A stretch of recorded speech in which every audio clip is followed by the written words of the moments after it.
Sumigaw, tumingin kung saan ka nanggaling. Harapin ang hamon ng mundong ito.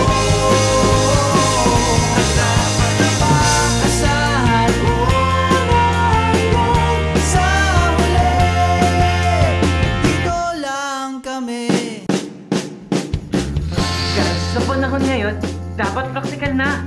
Lalo na sa pagpili ng eskwela for college. Dokumentasyon namin, syempre. Eskwela namin. Ibang klase dito.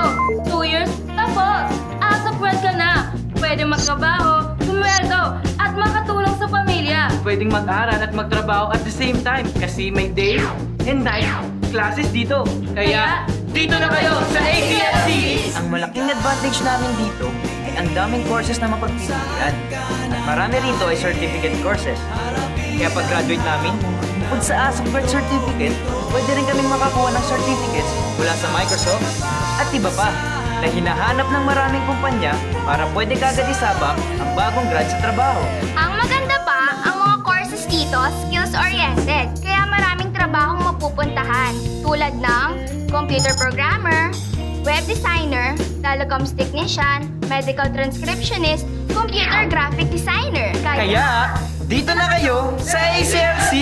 Ladderized ang education dito. Kaya ako, pagka-graduate ko, magtatrabaho muna ako. Pag nakaipon na, after 2 years, magpapatuloy ako papuntang college degree. May ACLC College, so I can get full credit sa lahat ng subjects na nakuha ko. Ang saya rin ng campus life dito. May sports activities, beauty pageant, parties, dance competition. Ba't ibang tagisan ng talino? Kaya dito na kayo sa ACLC! Ito pang magaling.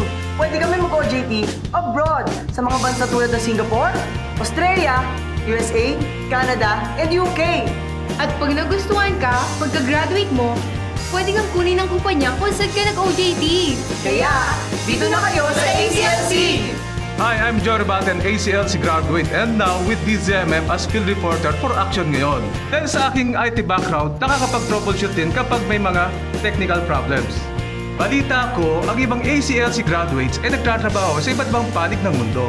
Tulad ni Christine Bailon na cruise ship attendant based in France. O si June Marcaging na computer technician sa isang construction company in Dubai. Noel Valdelovar doing office work and maintenance sa Ireland. Working in the Philippines is Jude Connell, isang technician sa Acer Company sa Batangas. Isang IT specialist naman si Joey Garden ng Bay Mall Department Store and Supermarket in Batangas. Kaya tulad nila at tulad ko, dito na kayo sa ACLC. Sumigaw.